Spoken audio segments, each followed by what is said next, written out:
Good evening. This is All India Radio and I am Nishit Kumar with the news at 9.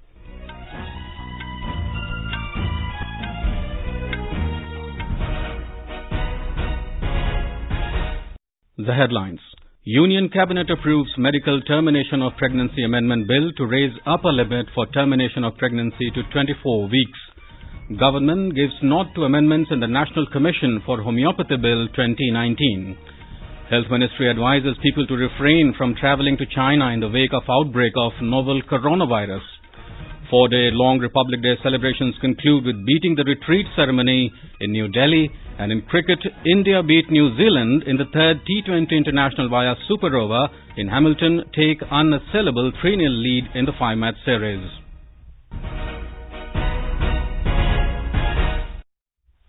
Union Cabinet has approved the Medical Termination of Pregnancy Amendment Bill 2020.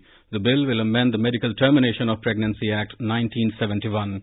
It will be introduced in the budget session of the Parliament. Briefing media in New Delhi today, Union Minister Prakash Javadekar said for medical termination of pregnancy, permission will be needed from 2 doctors and one of them must be a government doctor.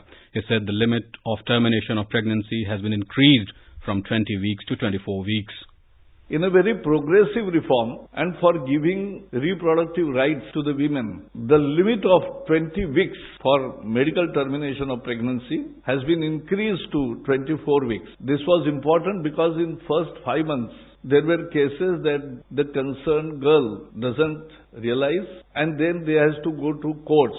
So this was widely discussed with stakeholders and this will impact positively on even reducing the maternal mortality. The bill proposes requirement for opinion of one provider for termination of pregnancy up to 20 weeks of gestation and requirement of opinion of 2 providers for termination of pregnancy of 20 to 24 weeks of gestation. The bill is for expanding access of women to safe and legal abortion services on therapeutic, eugenic, humanitarian or social grounds. The proposed amendments is a step towards safety and well-being of women. The Cabinet has also approved the amendments in the National Commission for Homeopathy Bill 2019 for amending the Homeopathy Central Council Act 1973. Presently, the bill is pending in the Rajya Sabha.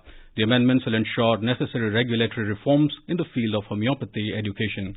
This will also enable transparency and accountability for protecting the interest of the general public. The National Commission will promote availability of affordable healthcare services in all parts of the country. Amendments in the National Commission for Indian System of Medicine Bill 2019 (NCIM) have also been cleared by the Cabinet. The bill is pending in the Rajya Sabha. The proposed legislation will ensure necessary regulatory reforms in the field of Indian system of medicine education. It will also enable transparency and accountability for protecting the interest of the general public. The Commission will promote availability of affordable healthcare services in all parts of the country. Health Ministry has urged people to refrain from travelling to China in view of the novel coronavirus outbreak. Travellers from China have also been advised to monitor their health closely. Passengers at 21 airports in the country are being scanned for detection of the virus. The ministry also reviewed the preparedness for prevention and management of novel coronavirus in the country with states and union territories. Health Minister Dr. Harshvardhan said not even a single case has been detected in the country so far. Corona virus का कोई एक भी case हमारे भारत के अंदर अभी नहीं है, लेकिन बहुत सारे मीडिया में चैनल्स इसको इस तरह से लिख रहे हैं, इस तरह से बता रहे हैं। कोई अगर टेस्टिंग के लिए भी अगर आइसोलेट किया जाता है तो उसको भी वो कोरोना वायरस आ गया है। इस तरह से कृपया मत कहिए, मत लिखिए, इसमें कोई फैक्चुअली सच्चाई नहीं है। The Health Minister said 27 samples sent to National Institute of Virology, Pune, for testing of novel coronavirus have tested negative. A 24/7 call center is active for responding to queries on the virus. The number is 011-2397-8046. Talking to AIR News, Dr. A.K. Varshane of RML Hospital, Delhi, spoke about the symptoms of novel coronavirus. Symptom is just like a common cold, which most of us have. This virus from the upper respiratory tract, what we know as the nose or pharynx, it percolates down to the lungs and then it causes the bilateral pneumonia. And then patient may become serious because oxygen level goes down, patient is hypoxia and they will require the ventilatory support to maintain the oxygen level.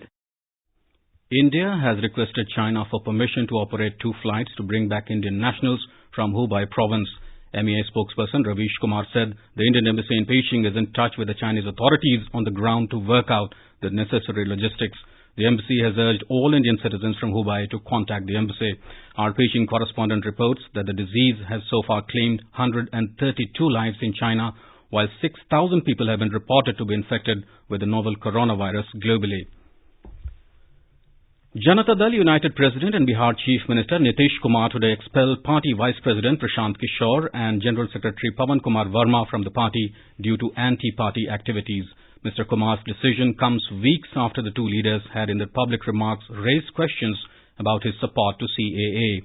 They had been outspoken in their criticism of the NDA government's amendment to the Citizenship Amendment Act, which is about granting citizenship to religious minorities from Pakistan, Afghanistan and Bangladesh.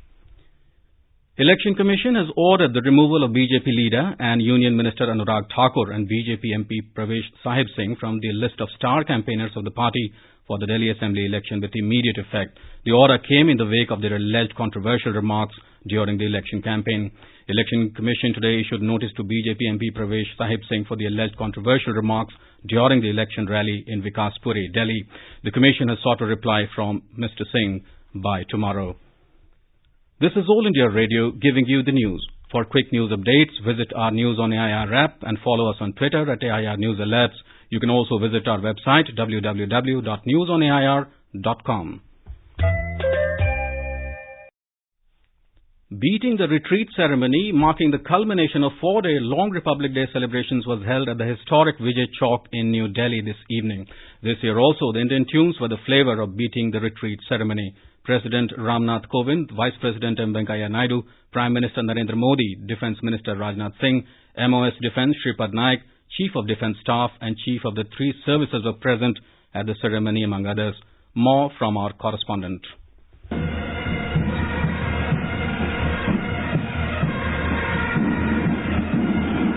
Bands from Army, Navy, Air Force and Central Armed Police Force presented 24 performances at the historic Vijay Chowk. 15 military bands, 16 pipe and drums band from regimental centers and battalions participated in the ceremony.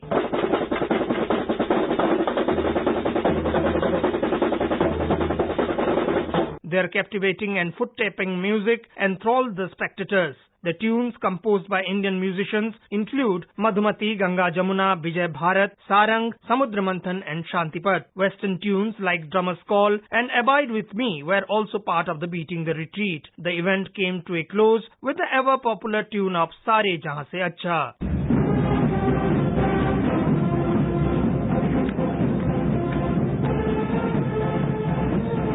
Anupam Mishra, AIR News, Delhi. The ceremony traces its origins to the early 1950s when Major Roberts of the Indian Army indigenously developed the unique ceremony of display by the masked bands. Beating retreat marks a centuries-old military tradition when the troops ceased fighting, sheathed their arms and withdrew from the battlefield and returned to the camps at sunset at the sounding of the retreat. Following the recent visits and feedback of union ministers in Jammu and Kashmir to strengthen development, the J&K administration has ordered administrative secretaries to dedicate 1 day a week for public hearings to address their grievances. In an order issued by the General Administration Department on behalf of the Lieutenant Governor Girish Chandra Murmu, 22 IAS and 2 KAS officers have been asked to attend to public grievances 1 day each week in Jammu and Srinagar. More from our Jammu correspondent. This move, seen as a follow-up of recent visits of union ministers to different parts of J&K as part of week-long special outreach mission, will provide locals an opportunity to get heard. The administrative secretaries will also visit the districts allotted to them to oversee the developmental programs once in a month, to hear the public grievances and fix administrative accountability at the grassroots level. Last year, also the administration deputed 5,000 officers for a week under the two-phased Back to Village program, covering nearly 4,500 panchayats across the union territory, with the objective of empowerment and development of panchayats. Nasir Rathur, AR News, Jammu. The budget session of Parliament is beginning from the 31st of January. On the eve of the session tomorrow, News Services Division of All India Radio will bring you discussion programs on Issues Before Parliament and Sansad Ke Samaksh Mudde. Issues Before Parliament program can be heard on FM Gold from 7:10 to 7:40 and Rajdhani channel from 9:30 p.m. Sansad Ke Samaksh Mudde can be heard on the Indraprasth and FM Gold channels from 9:30 p.m. The Union budget for the upcoming financial year is scheduled to be presented on the 1st of February. With only 2 days left for the budget to come, people have many expectations from the budget. Our Guwahati correspondent spoke to people on their expectations who said they are hoping for inflation to be contained. आम नागरिक को क्या चाहिए? रोटी, कपड़ा और मकान, ये होना चाहिए बजट के अंदर में, और वो भी रेट होना चाहिए चीप, जिससे आम आदमी सरवाइव कर सके। सिलेंडर है, उसका रेट सही होना चाहिए। मैं रंगिया से पिंकेश कुमार जैन। मुझे सरकार से इस बजट में यही आशा है कि कुछ एक सामानों में जैसे जीएसटी की रेट कुछ ज्यादा है, सरकार उस दिशा में कुछ काम करे जिससे किसी सामान का जीएसटी दर कम हो। At the stock markets, domestic benchmark indices rallied 232 points today, driven by gains in index heavyweights. A report. The 30-share BSE index settled 232 points, or 0.57% higher at 41,199. Likewise, the broader NSE Nifty closed 74 points, or 0.61% up at 12,130. The rupee strengthened for the second continuous day. The rupee today appreciated by 7 paise to settle at 71 rupees and 24 paise against the US dollar. Gold prices fell 182 rupees to 41,019 rupees per 10 grams in the Delhi bullion market. Silver prices also tumbled 1,083 rupees to 46,610 rupees per kilogram. Arjun Chaudhary for AIR News. A Delhi court today sent Sharjil Imam, arrested on sedition charges, to 5 days of police custody. Advocate Mishika Singh, appearing for Sharjil, said he was produced at the residence of Chief Metropolitan Magistrate Purushottam Pathak in the evening amidst high security. The police had sought a 6-day remand for Sharjil custodial interrogation. Sharjil was arrested from Bihar's Jahanabad yesterday for allegedly making inflammatory speeches at the Jamia Millia Islamia University in Delhi and in Aligarh. In cricket, India defeated New Zealand in the third T20 International via super over to take an unassailable 3-0 lead in the 5-match series at Seddon Park in Hamilton this evening. In the super over, New Zealand scored 17, a target which India overwhelmed in the final ball, with Rohit Sharma smashing Tim Southee for 2 consecutive sixes. Earlier put into bat, India posted a competitive 179 for 5. Opener Rohit Sharma top scored for India with a 65-run knock, while skipper Virat Kohli contributed 38 runs in the team's total. KL Rahul made 27. Rohit Sharma was declared player of the match. New Zealand skipper Kane Williamson smashed a 48-ball 95, but the team faltered in the final over to take the match into the super over. Needing 9 runs of the last over, New Zealand lost Williamson and Ross Taylor to finish at 179 for 6 and tie the match. The 4th T20 International between the two sides will be played on Friday in Wellington. In Australian Open tennis, world number 1 Rafael Nadal crashed out to the 5th-seeded Dominic Thiem today. The Spaniard succumbed 7-6, 7-6, 4-6, 7-6, 8-6 in the men's singles quarter-final at Melbourne.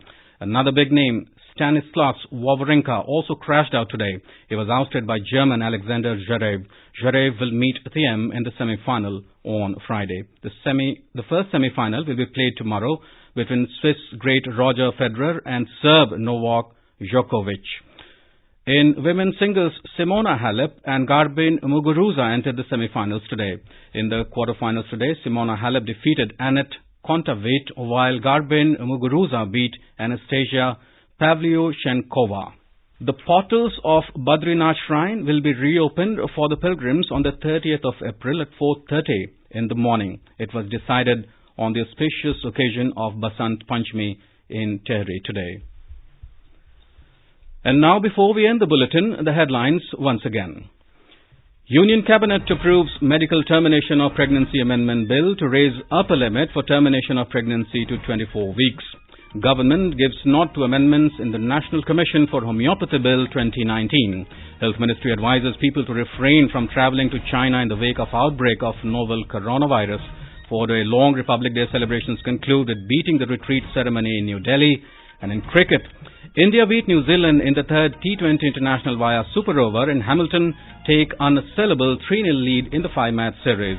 For details of these stories and more, log on to our website www.newsonair.com and News on AIR app. And that is all in the news at 9. Good night.